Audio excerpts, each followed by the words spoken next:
একটা দানবীয় সরকারকে আমরা বিদায় করেছি। খুনি, গণহত্যাকারী, লুটেরা বাংলাদেশের সংবিধানকে তছনছ করেছেন, রাজনীতিকে তছনছ করেছেন, বলা যায় বাংলাদেশের স্বাধীনতাকে বিপন্ন করেছেন। শেখ হাসিনাকে আমরা বিদায় করে দিয়েছি 7-8 মাস আগে। এই 7-8 মাস আগে তারও পিছনে ঘটনা আছে, সেটি হচ্ছে 15 থেকে 16 বছর বিএনপি এবং বিএনপির সঙ্গে অন্যান্য রাজনৈতিক দল, ছাত্র সংগঠন তারা আন্দোলন করেছে। সেই আন্দোলনে অনেক গুম হয়েছে। আমাদের ইলিয়াস আলী, চৌধুরী আলম সহ সারা বাংলাদেশে অসংখ্য, প্রায় 2000 কাছাকাছি নিখোঁজ হয়েছে, গুম হয়েছে, আর অসংখ্য শহীদ হয়েছে। আমাদের নেত্রী, দেশ নেত্রী বেগম খালেদা জিয়া প্রায় 6টি বছর জেলে ছিলেন। বাড়িতে ছিলেন এটা বললে ভুল হবে, জেলে ছিলেন। স্বাস্থ্যকর অল টাইম হানিকম, সব সময় অল টাইম হেলদি লাইফ। আমাদের নেতা জনাব তারেক রহমান, জননেতা তারেক রহমান সাহেব 15 থেকে 16টা বছর নির্বাসনে কাটিয়েছে। আমাদের অনেক নেতা কর্মী ফাঁসির মুখোমুখি হয়েছে, ফাঁসি হয়েছে।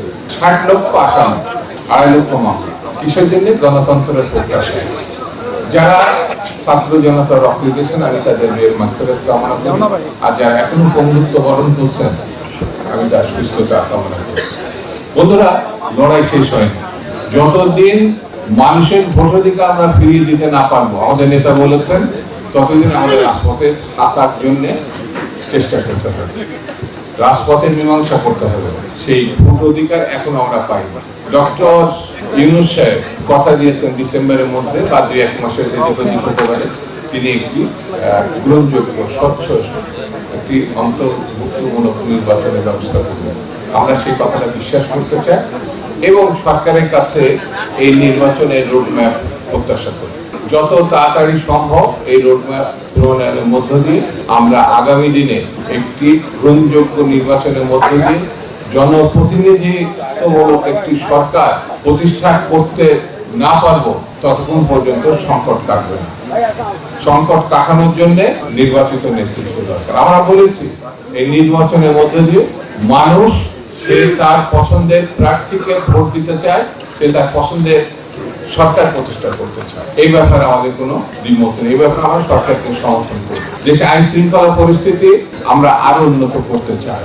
আমরা 31 দফার মধ্য দিয়ে বাংলাদেশকে একটি রোল মডেল রাষ্ট্র বানাতে চাই। সেই জন্য বন্ধুরা, আমাদের আন্দোলন চলছে।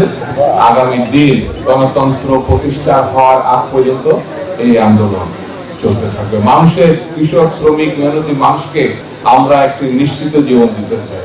লক্ষ কোটি বেকার, শিক্ষিত বেকার, অশিক্ষিত বেকার, তাদের কাজের সংস্থান। আমাদের মহাসচিব বলেছেন, আমাদের পার্টির ভারপ্রাপ্ত চেয়ারম্যান বলেছেন, বিএনপি আগামী দিনে রাষ্ট্র ক্ষমতায় যদি যায় 1 থেকে 1.5 বছরের মধ্যে কোটি মানুষের কাজের সংস্থান বিএনপি করতে চায়। রাষ্ট্র ক্ষমতায় বিএনপি যাবে এই প্রত্যাশায় যে যে প্রয়োজন, যে যে কাজগুলো করার দরকার, আমরা সেই কাজগুলো কম বেশি 80 থেকে 90 ভাগ করে রেখেছি। 15-10 ভাগ কাজ বাকি আছে, এটা আমরা শেষ করব।